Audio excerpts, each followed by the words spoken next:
the project progresses. Motorists should be aware of traveling along 3132 at night once the project begins, starting in September. There will also be some ramp closures, full ramp closures that are necessary, but those again will just be overnight, maybe not even the entire night at times. So it's just something to, maybe if you work an overnight shift and you take that commute to go to work, so it's just something to keep in mind starting kind of that first week of September, as we move forward.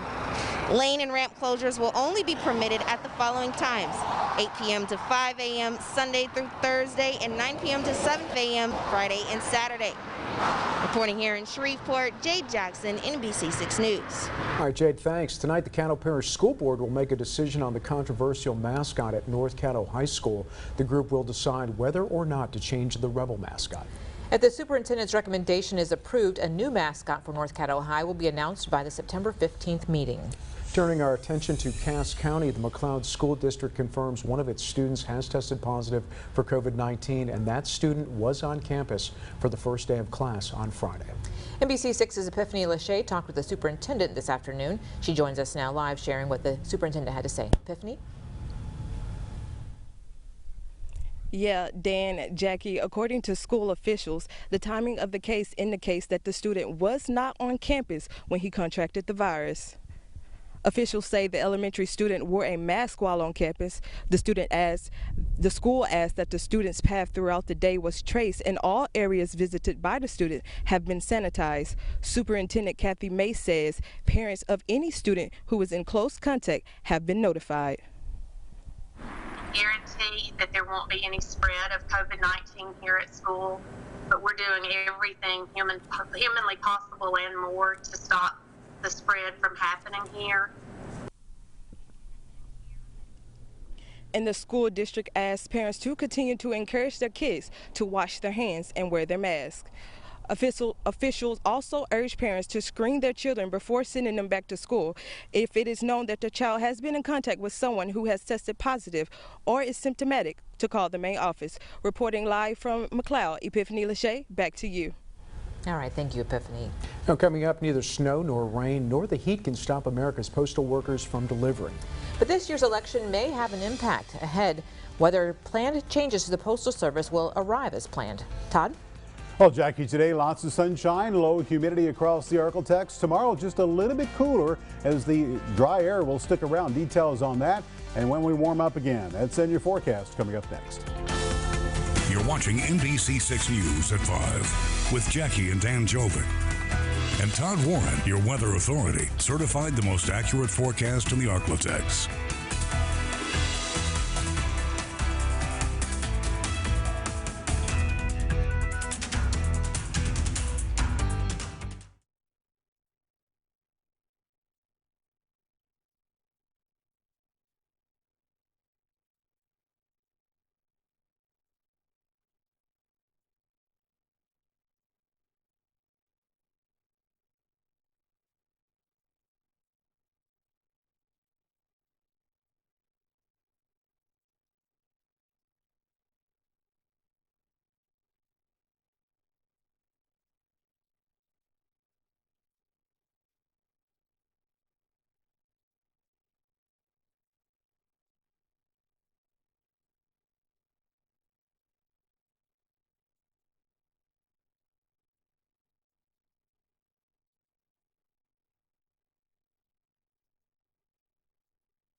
And now, your weather authority, Todd Warren, certified the most accurate forecast in the Arklatex. Well, with the sunshine today, it was hot, but still not too bad on the humidity, and we'll see a little bit cooler temperatures here for the next few days before the warmth and the moisture begin to return. More on that in a second. Meantime, local view. This one featuring mixture of some sunshine and high clouds. This one captured near Texarkana by Misty Roden. Thanks, Misty, for sharing that weather shot. And don't forget to share yours on my Facebook page. You can go to the weather page of arklatexhomepage.com.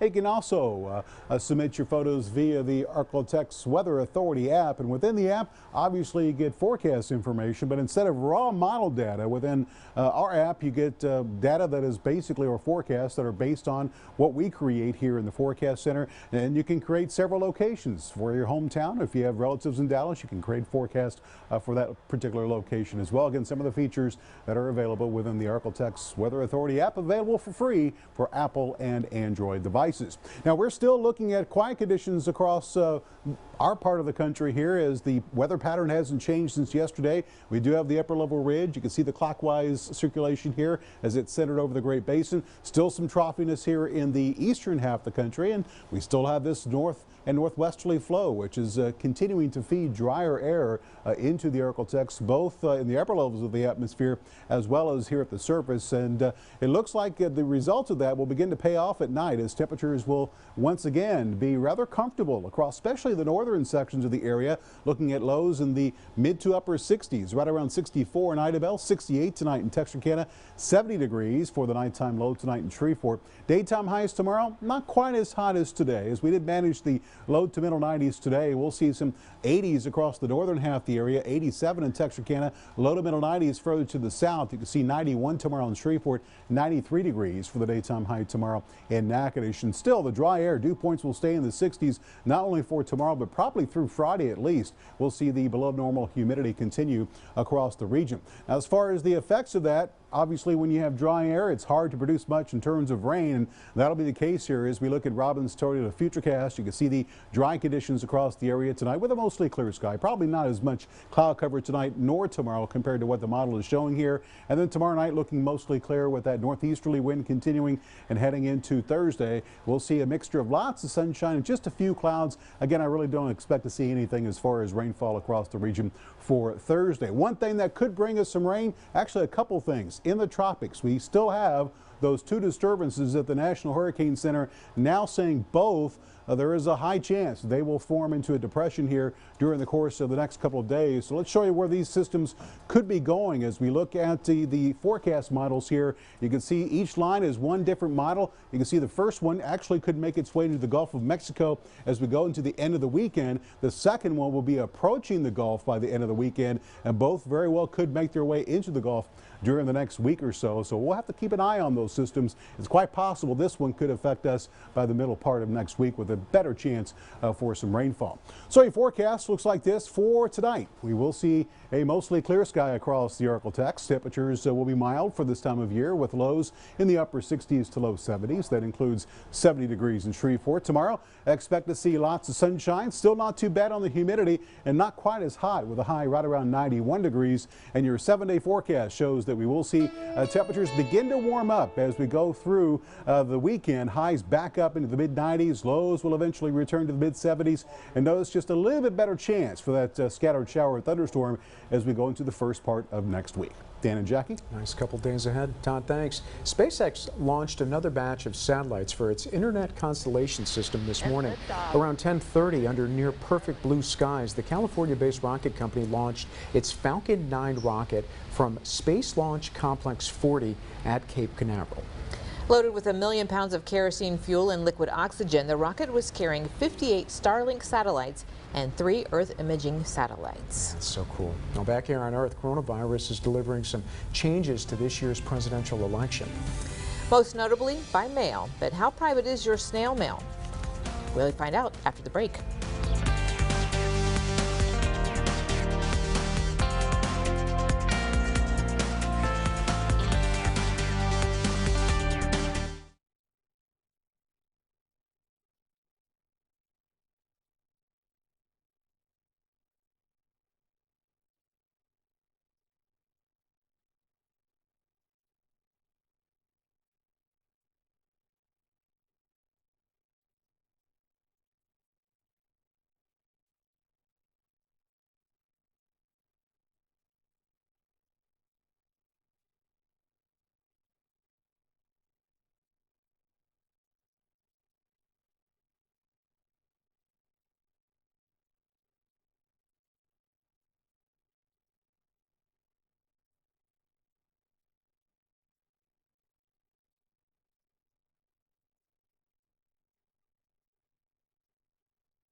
You're watching NBC6 News at 5. National headlines now.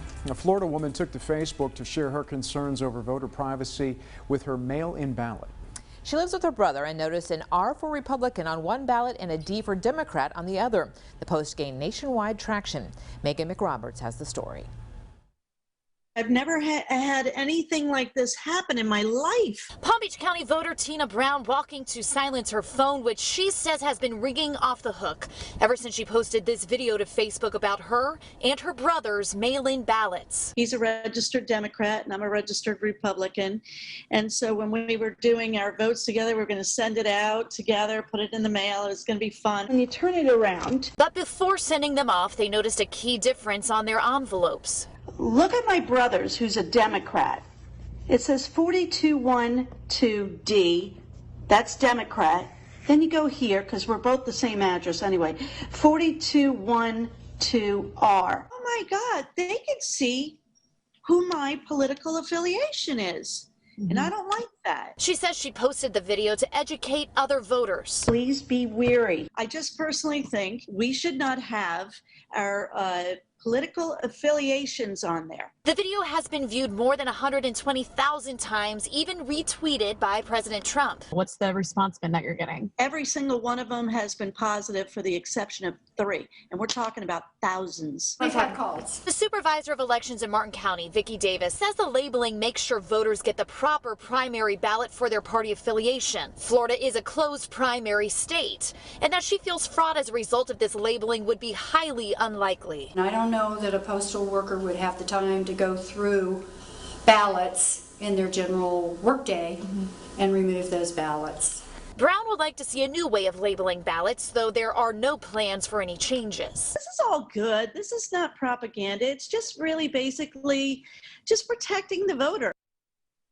Megan McRoberts reporting there. Supervisor of Elections says the R and the D labeling is really specific only to primary election ballots. They will not be on the general election ballots. Those ballots are the same regardless of party affiliation, so they'll be labeled with Gen or something similar. Well, Postmaster General is now holding off on some major changes to the post office, which were put into effect just months before the presidential election.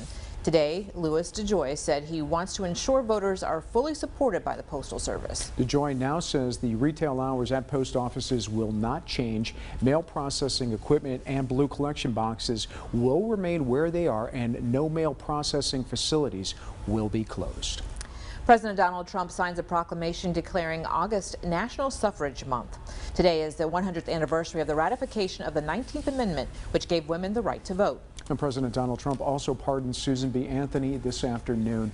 The women's suffrage leader was tried and found guilty of voting in the 1872 presidential election. After the break, we now know the COVID-19 virus is transmitted from person to person through droplets in the air from doing things like talking and sneezing. Now doctors are learning the dangerous disease can now be passed down a new way. We explain ahead.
You're watching NBC6 News at 5. Regional news now. 10 months after the Hard Rock Hotel in New Orleans collapsed, crews recovered the last victim from the rubble.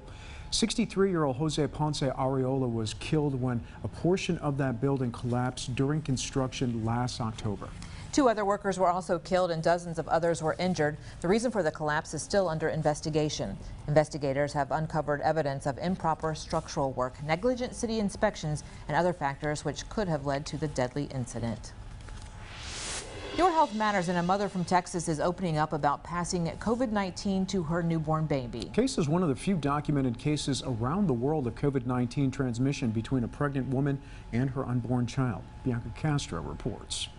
This is as close as Wendy Figueroa could get to her newborn after giving birth. She couldn't touch or hold her baby because she had tested positive for COVID right before. And within 24 hours, baby Alexa tested positive as well.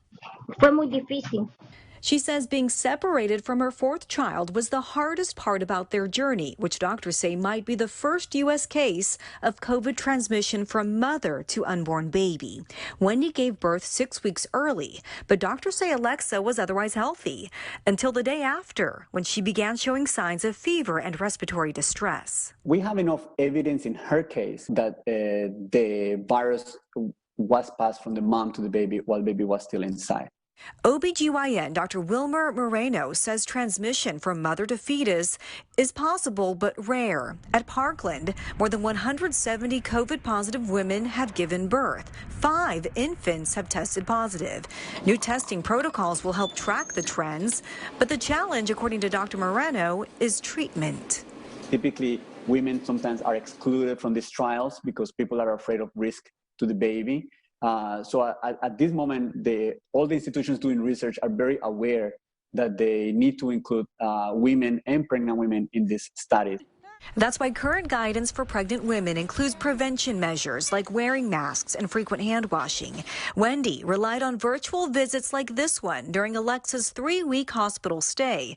But now, 2 months later, both are home and happy to be COVID-free. The CDC says more than 3,000 pregnant women in the country have been hospitalized because of COVID, but doctors say most pregnant women make full recoveries. Stay with us. Chief Meteorologist Todd Warren back with a final check of your forecast. That's next.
You're watching NBC6 News at 5. Tex-Mex food fans can treat their taste buds with some sizzling flavors today because it is National Fajita Day. The Tex-Mex staple was originally invented by Mexican cowboys in southwestern Texas in the 1930s. Now back then they cooked throwaway beef cuts over an open fire or grilled, and then they served it on a tortilla. But over the years, fajita lovers expanded their options, adding pico de gallo, guacamole, veggies, spices, shrimp, chicken, pork. Also became some alternatives to beef. Todd, I'll take every single one of them. I'll take a fajita over Taco Tuesday any day of the week. Really? Yes. Fajita Friday, maybe? Fajita any day.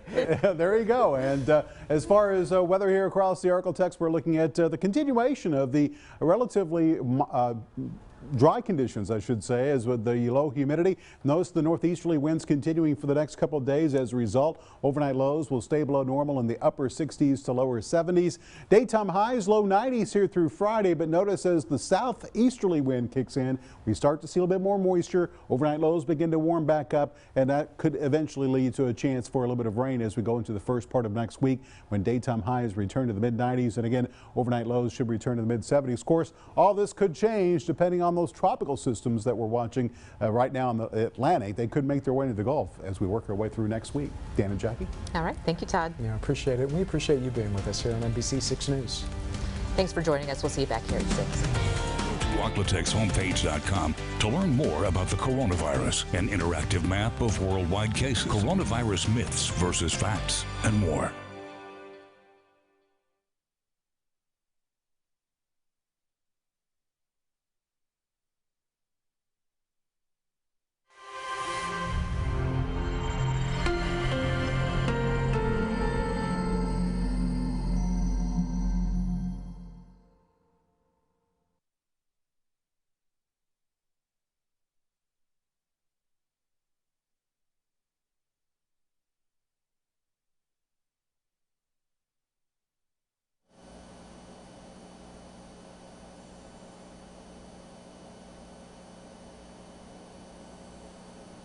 One, two, three, four. Oh my gosh, where's that microphone? This is why we do mic checks, y'all, because I forgot. 1, 2, 3, 4, 5, 6, 7, 8, mic check. Wow.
And now, your Weather Authority forecast first, brought to you by Todd Shore's McClarty Ford. Well, today, plenty of sunshine across the 4 states with temperatures not too bad for the middle of August. Right now, we're in the upper 80s to lower 90s, 89 in Texarkana, same thing in DeQueen, 95 degrees the current temperature in Mount Pleasant. As we go through the evening hours, we stay mostly clear with temperatures falling into the lower 70s. That's a quick look at your Todd Shore's McClarty Ford forecast first. Texarkana First News begins now. From your community, local news that matters. This is Texarkana First News, powered by NBC6 News. Good evening and thanks for joining us. I'm Heather Wright.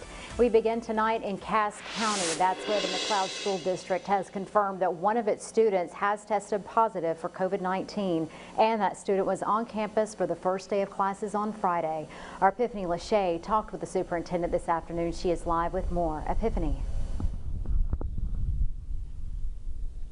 Yeah, Heather, according to school officials, the timing of the case indicates that the student was not on campus when he contracted the virus.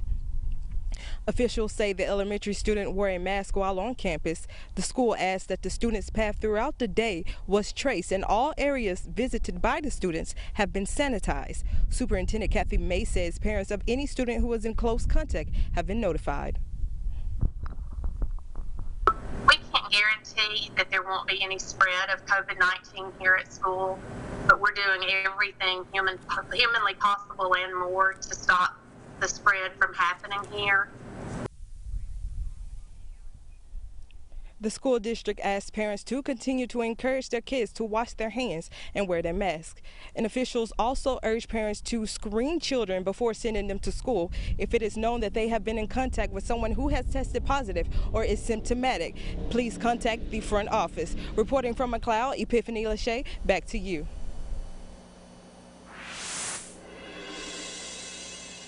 Epiphany, thanks. Now to the latest COVID-19 numbers in our region. Texas has a total of over 550,000 coronavirus cases. In Arkansas, the state says there are over 53,000 total cases. In Oklahoma, the state reports a total of over 49,000 cases today. Police proposals taking the spotlight in Texas today. The governor announcing a plan to discourage defunding departments statewide while a Fort Worth man walks to the Capitol to request a meeting about police reform. Our Wes Rappaport is live from the Capitol with those details. Wes. Any city that defunds police departments will have its property tax revenue frozen at the current level. They will never be able to increase property tax revenue again if they defund police. The state's big three in Fort Worth threatening to freeze property tax revenue for cities who divert money from police departments, pointing the finger squarely at the state's capital city. What they have done in Austin should never happen in any city in the state, and we're going to pass legislation to be sure that it never happens again. And I hope that legislation in its final form will roll back what they've done. Austin's mayor responds. Keeping our community safe. And that means safety for all.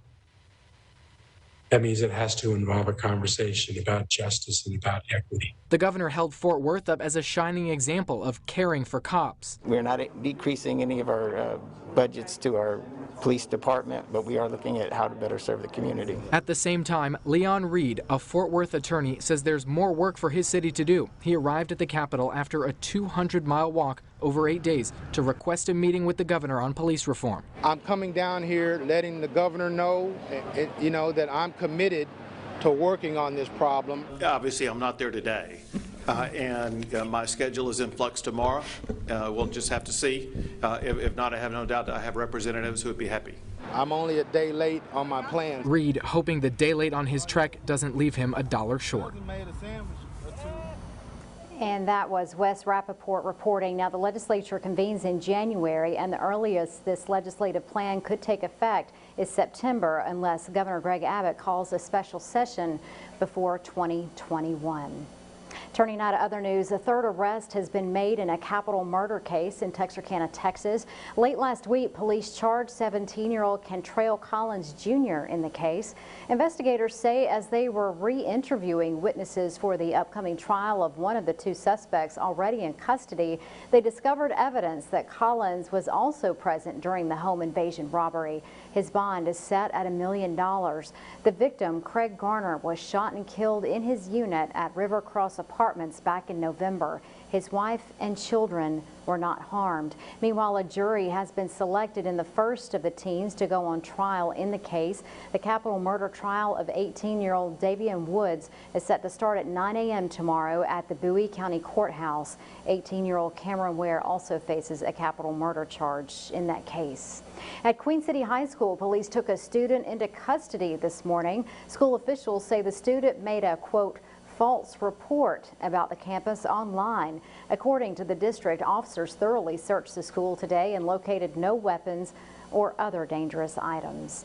A Panola County man is dead after a fatal crash on Highway 79. That happening Friday evening just before 6 o'clock. Investigators say 63-year-old Wendell Sims attempted to turn his vehicle in front of a tractor trailer. Sims' vehicle was hit and caught fire. He was pronounced dead at the scene. The driver of that tractor trailer, 33-year-old Christopher Morrison of Magnolia, Arkansas, was treated and released. Chief Meteorologist Todd Warren is coming up next with your Texarkana First forecast. And on a lighter note, we'd like you to help us clear the shelters. Meet a beautiful Labrador mixed puppy up for adoption at the Texarkana, Arkansas Animal Shelter when we come back. This is Texarkana First News. You're watching Texarkana First News, powered by NBC6 News. With Heather Wright and Todd Warren, your weather authority, certified the most accurate forecast in the Arklatex.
And now, your 4 states forecast with Todd Warren, your weather authority.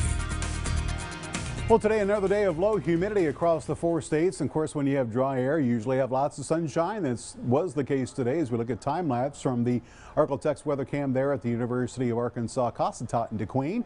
Just a few high clouds, but other than that, a pretty nice looking day. And a local view, this one a pretty nice looking shot of a nearby thunderstorm captured near Foreman, Arkansas by Karen McCallahan. Thanks, Karen, for sharing that weather shot. And if you have one that you'd like to share, post it on my Facebook page or website, or you can also do so within the Arklatex Weather Authority app. And also within the app, obviously you get forecasts, but what is different with ours, instead of raw model data, as some weather apps give you, you get forecasts that are based on those created here in the Forecast Center. And in addition to that, you can create different locations anywhere in the Arklatex, or anywhere for that matter across the country. Just some of the features available within the Arklatex Weather Authority app. And you can see the sunshine that we experienced across the 4 states today. Obviously nothing as far as rain, and that's something that likely will continue as we do still have the upper level ridge, high centered well to the west.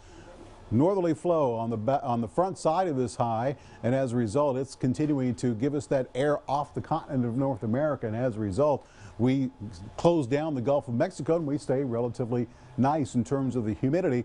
As we look at temperatures, the effects of that, when you have drier air at night, temperatures tend to cool down a bit more. We'll be in the mid to upper 60s across southwest Arkansas and southeast Oklahoma tonight. That includes 68 in Hope, 67 degrees in Ashdown. How about 64 for the nighttime low tonight in Idabel? Across northeast Texas, basically upper 60s, 68 in Jefferson, 67 degrees for the nighttime low tonight in New Boston. Daytime highs tomorrow should recover back up into the mid to upper 80s, 86 in Hope, 86 also for your daytime high in Magnolia. And across northwest Louisiana, or I should say northeast Texas, expect highs in the upper 80s to low 90s. And Mount Pleasant back up to around 90 tomorrow. We'll see 89 degrees for the high tomorrow in Marshall. Notice the dew points. Some locations tomorrow morning could begin in the 50s, and we'll see those dew points stay in the 60s. Anytime you're in the 60s as far as the dew point in August, it's a good thing. That means the humidity is not too bad, and we'll see these 60s more than likely stick around for a few more days. Here's a look at why. You can see that northerly wind across the region as we look at Robin's Tour Futurecast. That will stay put for tonight, as we probably will not see as many clouds as depicted here. Maybe just a few high clouds going through tomorrow night or tomorrow. Basically lots of sunshine. We'll see quiet conditions for tomorrow night as well. And then things could change next week as we're watching two disturbances in the Atlantic. Give you a look at what some of the models are forecasting where these systems could go as we work our way through the rest of this week and into the weekend. Both do have the good chance of making it into the Gulf of Mexico. This could enter the Gulf sometime late this weekend or Sunday night. This one could arrive sometime early next week. Both could give us a shot for some rain, especially this first one, as it's quite possible it could make a turn towards the north as we go into the middle part of next week. In the meantime, your forecast for tonight looking quiet as we'll see a mostly clear sky. Temperature in Texarkana below normal as we'll see a low tonight right around 68 degrees. Tomorrow expect plenty of sunshine. Low humidity once again with a daytime high at 87. That's 7 degrees below normal for this time of year. And your 7-day forecast shows this is all going to change as we see more of a southeasterly wind. The moisture begins to return from the Gulf of Mexico, so those lows will return to the 70s. You can see the daytime highs also returning to the lower 90s with a slight chance for maybe a little bit of rain as we go into the first part of next week. Heather? All right, Todd, thanks. Now it's time to clear those. One leg was fractured when he came to them, and the other had a big gash in it. But some fundraising for hydrotherapy helped with that. Today, Lucky is all healed up and ready for his new home. Very energetic.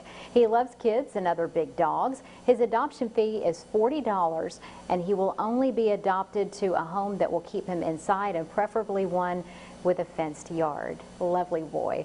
Stay with us here. Texas Business Report is coming up next, and American and Southwest Airlines take a hit on Wall Street. You're watching Texarkana First News.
You're watching Texarkana First News, powered by NBC6 News.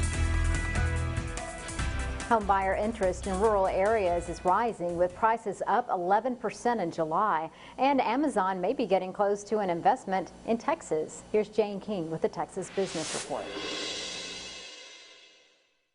Hello, Texas. Amazon is exploring acquiring a minority stake in San Antonio-based cloud services company Rackspace, according to Reuters. A potential investment would strengthen the e-commerce's standing in cloud computing and build on its partnership with Rackspace, which helps companies migrate their data to Amazon Web Services. Well, up to 300 Pizza Hut locations are set to close across the U.S. in the aftermath of the chain's largest franchisee, NPC, filing for bankruptcy in Texas Southern Bankruptcy Court. Well, the company is the largest single franchisee in the restaurant business, operating more than 1,200 Pizza Hut and nearly 400 Wendy's when it filed for bankruptcy. Shares of U.S.-based airlines took a hit yesterday, including Southwest and American. There are growing concerns over a spike of COVID-19 cases around the world. And the median sale price for homes in rural areas nationwide increased more than 11% year over year in July. It rose about 9% for suburban areas. That's according to Redfin. From New York, I'm Jane King with your Texas Business Report. Sports is coming up next. This is Texarkana First News. Stick around.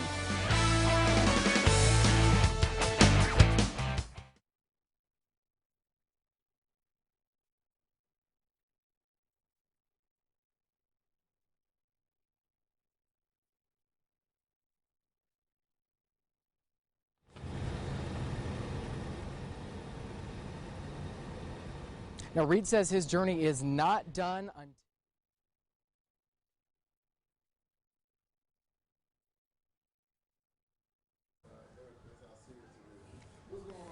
Hey, man. Mic check 1, mic check 2.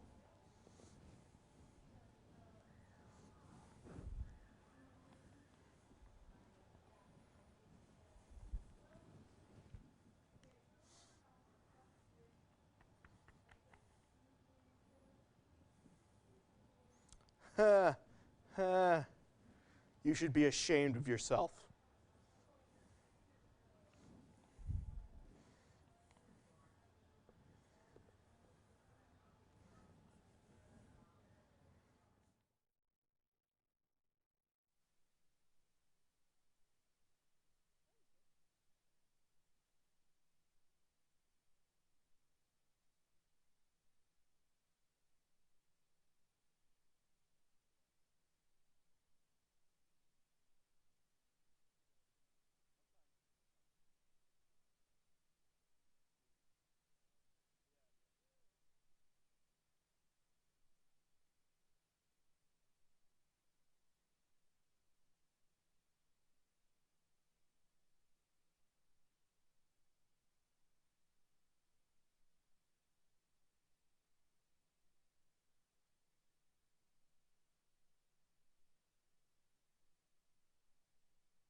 Now, sports with Wesley Boone.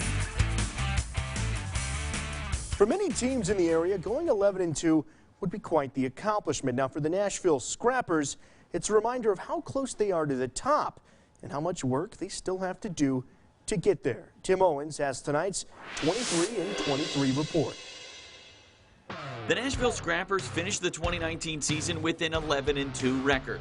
The two losses coming against the two teams who played for the 4A state championship in Arkansas. But the expectations in 2020, they're even higher. Being one of the teams that's in contention for the state championship at the end of the year is really our expectation here every year. Ever since I was little, I've always looked forward to a senior year and what we might be and what we could be. And I think this year we got a really good chance, and I really hope we go all the way. Offensively, the Scrappers look to be explosive, with senior quarterback Ty Gordon leading the way under center and Keyshawn Stewart holding down the backfield at running back. We have 80% of our touchdowns from last year coming back. Keyshawn Stewart at running back, Ty Gordon at quarterback, and then we have 3 of our 4 receivers coming back too. Me and him have been working out there for since junior high, so we've gotten really good at knowing each other's pace and knowing each other, what we can do, what we can't do, and I mean, it's just going to help a lot this senior year. The defense also returns a ton of experience with 8 starters coming back from last year's squad. I'll tell you, them starters, they're something else, but like the guys that have moved up for them and starting this year, coming along, they've been getting us trouble a little bit. With this 23-23, I'm Tim Owens. Thanks, Tim. 23 teams in 23 days continues tomorrow night with an inside look at the Calvary Cavaliers. And then on Thursday, we go inside the huddle with the Airline Vikings. And if you love high school football, you don't want to miss this. Tune into NBC6 Friday night, August 21st, for a 90-minute preview of the high school football season. Chief Meteorologist Todd Warren will be back with a final check of your weather forecast after the break. Stay with us.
You're watching Texarkana First News, powered by NBC6 News. Welcome back. Here's a live look from our Arkansas DOT traffic cam that's at I-49 and I-30 in Miller County, Arkansas this evening.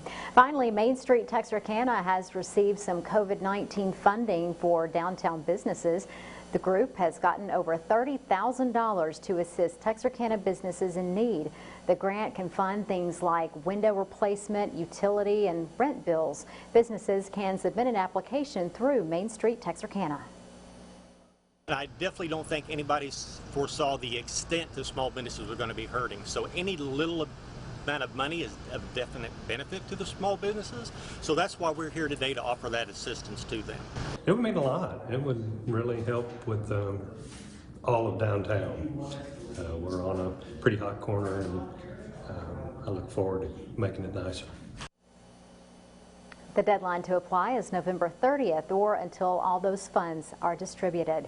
Now we'll send it down to Todd for a last check on the forecast. Well, Heather, we are looking at lots of sunshine for the next couple of days with the northeasterly wind continuing. Lows will stay in the 60s through Friday night. But notice once we get past Thursday, we start a warming trend during the day as daytime highs return back to the low 90s by the weekend. Overnight lows also will return to the low 70s.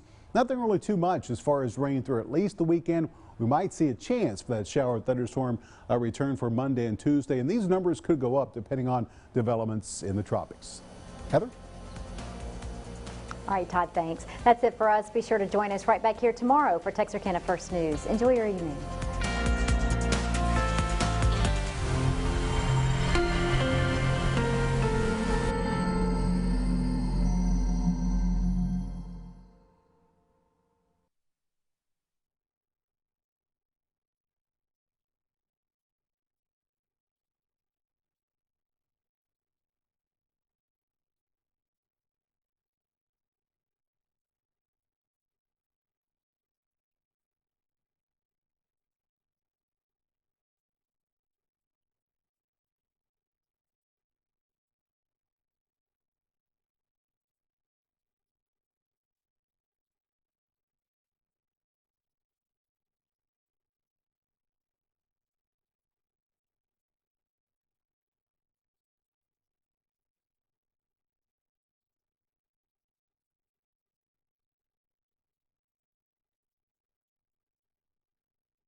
And now, your Weather Authority forecast first, brought to you by Todd Shore's McClarty Ford. Well, today plenty of sunshine across the Arklatex with temperatures that climbed into the low to middle 90s. We're pretty much in the low to middle 90s across the region right now. And as we go through the evening hours, expect a mostly clear sky with temperatures slowly falling into the low to middle 70s. That's a quick look at your Todd Shore's McClarty Ford forecast first. NBC 6 News at 6 begins now. From your community, local news that matters. This is NBC 6 News at 6. In Cass County, the McLeod School District confirms one of its students has tested positive for COVID-19. Thanks for being with us tonight. I'm Dan Jovic. And I'm Jackie Jovic. That student was on campus for the first day of classes on Friday. NBC6's Epiphany Lachey talked with the superintendent this afternoon and joins us now live, sharing what the superintendent had to say in tonight's top story. Epiphany? Yeah, Dan and Jackie, according to the school officials, timing of the case indicates that the student did not contract the virus while on campus. Officials say the elementary student wore a mask while on campus. The school asked that the student's path throughout the day was traced and all areas visited by the student have been sanitized. Superintendent Kathy May says parents of any student who was in close contact have been notified. We can't guarantee that there won't be any spread of COVID-19 here at school, but we're doing everything humanly possible and more to stop the spread from happening here. The school district asked parents to continue to encourage their kids to wash their hands and wear masks. Officials also urge parents to screen their children before sending them to school, noting if their child has been in contact with someone who has tested positive for COVID-19 or is symptomatic, to contact the front office. Reporting live in McLeod, Epiphany Lachey, back to you. Thank you very much, Epiphany. Continuing coverage now, the man who police say opened fire inside a Shreveport hospital last week, kicking off a multi-state manhunt, is back in Shreveport. 41-year-old Taniel Cole was arrested last Wednesday by Mississippi State Police. He was extradited yesterday. Cole allegedly shot a man inside of Ochsner LSU Health Shreveport's St. Mary Medical Center. He managed to dodge law enforcement, then carjack a woman in a nearby parking lot. Police say he made her drive to Monroe, where she managed to escape. Cole reportedly switched cars and then continued driving east. He was ultimately captured at the Mississippi-Alabama state line. He's being held at Caddo Correctional on a $5 million bond. Money Matters in Shreveport City Council continues an ongoing discussion about an increase in pay for Shreveport Fire and Police. NBC 6's Zyneria Bird joins us now live outside of Government Plaza, sharing more about today's meeting. Zy. Dan, Jackie, the Public Safety Committee heard different ways money could be received and moved around to help pay for raises within the police and fire departments. When it comes to police and fire, we have kicked this can and kicked this can and kicked this can. We need to be making a decision in the next couple of months on which way we're going to go, because the bleeding is not going to stop. The Public Safety Committee is listening to ideas on ways to increase the pay for Shreveport Fire Department and Police Department. The solution that we're looking for is to establish a competitive pay plan for fire and police. We also want to increase paramedic pay. Shreveport Fire Chief Scott Wolverton offered a list of solutions, including a sales tax, property tax, and a public safety fee and more, in sharing how across the river, Bossier City firefighters are making more money. And our sister city across the river, the firefighters pay $5,200 more a year than a firefighter on the Shreveport Fire Department. However, we're making 44,000 calls a year, and they're making about 12,000. They're making about 1/4 what we make. Councilman Grayson Butcher says our first responders are taking their talents elsewhere. We need to move sooner than later as far as getting our firefighters and police officer raises. We are losing officers at an alarming rate. We're losing firefighters at an alarming rate. Police Chief Ben Raymond says they actually had to unfund 29 positions in their 2021 budget because of low recruiting numbers. To the problems we have staffing the police department. Some of that, no doubt, I think could be contributed to pay, as well as some of the other concerns that Chief Wolverton noted. Increased calls for services, not being able to provide equipment that some other local agencies are able to provide their officers and things like that. And the Public Safety Committee hopes to have a solution by the end of the year. Back to you. We'll follow up on it. Zy, thank you so much. We have an update now. Caddo Parish School Board votes unanimously to change the controversial mascot at North Caddo High School. The group decides to change the rebel mascot. The new mascot will be announced on or before the September 15th meeting. Louisiana Governor John Bel Edwards announces today he will reject an emergency plan for fall elections. The reason being it does not expand mail-in ballot options for people who are quarantined due to the pandemic. The plan was introduced by Secretary of State Kyle Ardwin for the presidential primary election. Unless he revises the plan and can win approval from both lawmakers and Edwards, a federal lawsuit will decide what elections in Louisiana look like this fall. Well, meanwhile, police proposals are taking the spotlight in Texas today. Governor Greg Abbott in Fort Worth announcing a plan to discourage defunding departments statewide, while a Fort Worth man walks to the Capitol to request a meeting about police reform. NBC 6's Wes Rappaport joins us now, sharing details on both. Wes, good evening. Hi, Dan and Jackie. The state's most powerful politicians want to leverage your city's property tax revenue in the ongoing discussions about defunding police. The governor making that announcement today. Any city that defunds police departments will have its property tax revenue frozen at the current level. They will never be able to increase property tax revenue again if they defund police. The state's big three in Fort Worth threatening to freeze property tax revenue for cities who divert money from police departments, pointing the finger squarely at the state's capital city. What they have done in Austin should never happen in any city in the state, and we're going to pass legislation to be sure that it never happens again. And I hope that legislation, in its final form, will roll back what they've done. Austin's mayor responds. Keeping our community safe. And that means safety for all.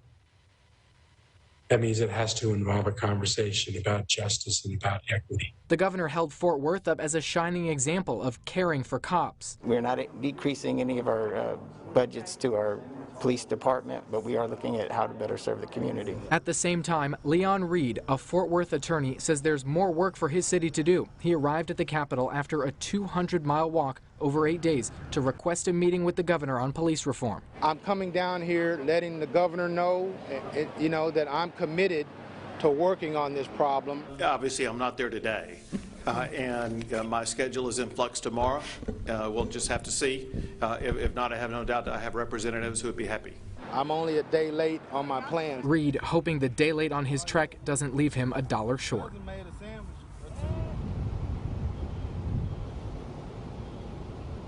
Now, Reed says his journey is not done until he gets that meeting with the governor. The legislature convenes in January. The earliest this legislative plan that the governor announced today could take effect is September, unless Abbott calls a special session before then. Reporting live in Austin, I'm Wes Rappaport, NBC6 News. Strong stance. All right, Wes, thanks so much. Coming up, Louisiana DOTD is working to make a local expressway safer for drivers.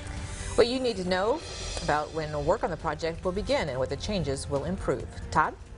Well, Jackie, we did see plenty of sunshine across the Arklatex. Out there right now, upper 80s, low 90s across the region with that sunshine. It looks like the sunshine and below normal temperatures will continue. We'll let you know how long in your forecast coming up next.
And now, your weather authority, Todd Warren, certified the most accurate forecast in the Arklatex.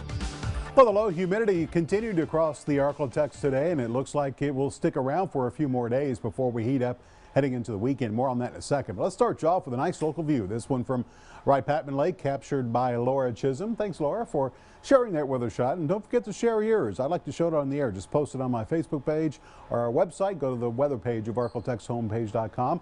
Or you can also do so within the Arklatex Weather Authority app. Within the app, course, you do get forecasts that we create here in the Forecast Center instead of just raw model data. And you can also create, in addition to your hometown, basically forecast for several locations, as many as you want. You can do that within the Arklatex Weather Authority app. So again, some of the features within the app that is available free for Apple and Android devices. Now, as far as the weather pattern, we are quiet as we really haven't seen much change since yesterday. Still have that ridge over the west, troughiness here in the east. The northerly flow in the upper levels of the atmosphere in between, keeping us relatively dry, as we still also have the north to northeasterly wind at the surface. So as this continues, don't expect much change in our weather for the next couple of days. Actually might be a little bit cooler, especially tomorrow, as tonight looking at lows in the mid to upper 60s across southwest Arkansas, northeast Texas, southeast Oklahoma. How about 64 tonight in Idabel, 68 in Texarkana, 70 in Shreveport. Also looking at 70 for the high in Mansfield.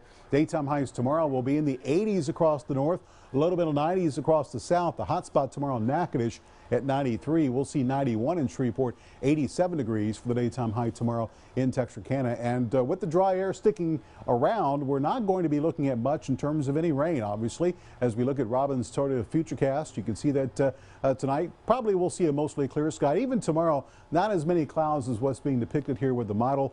Tomorrow night looking mostly clear across the region, and we will see the continuation of the dry weather as we progress our way through Thursday as well.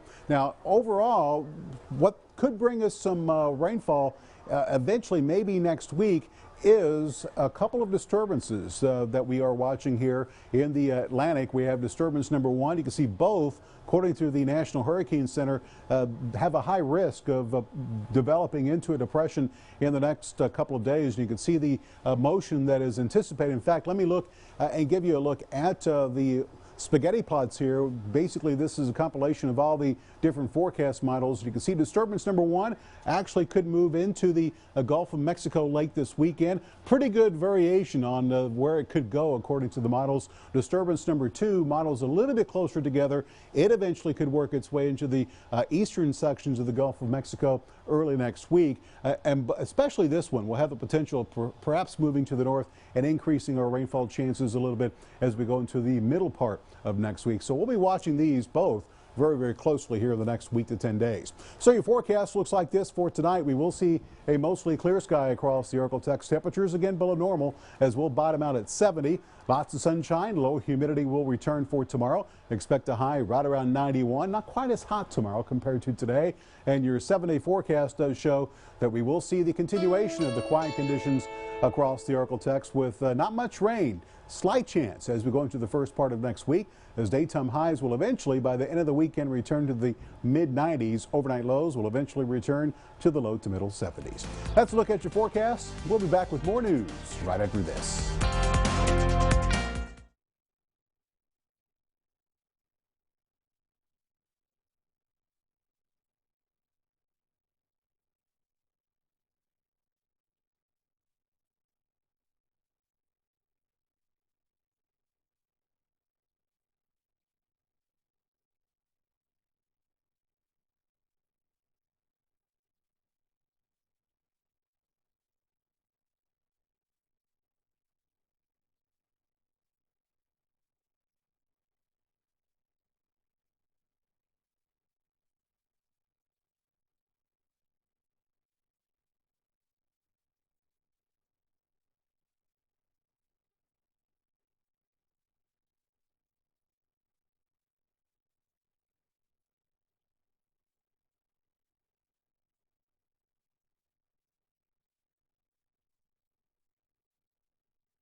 Safety matters in the Louisiana DOTD will start improving safety for drivers along Loop Expressway 3132 in Shreveport. NBC 6's Jay Jackson shares details. I spoke with a DOTD representative who said that safety is their main concern for drivers on the road, and it's those reflective markings in the pavement that they're going to be focusing in on. This work includes the removal and replacement of all those reflectorized pavement markers on and off the ramps. In order to safely and efficiently complete the work, they say nighttime rolling lane closures will be in place as the project progresses. Motorists should be aware of traveling along 3132 at night once the project begins, starting in September. There will also be some ramp closures, full ramp closures that are necessary, but those, again, will just be overnight, maybe not even the entire night at times. So it's just something to, maybe if you work an overnight shift and you take that commute to go to work, so it's just something to keep in mind starting kind of that first week of September, as we move forward. Lane and ramp closures will only be permitted at the following times: 8 p.m. to 5 a.m. Sunday through Thursday, and 9 p.m. to 7 a.m. Friday and Saturday. Reporting here in Shreveport, Jay Jackson, NBC 6 News.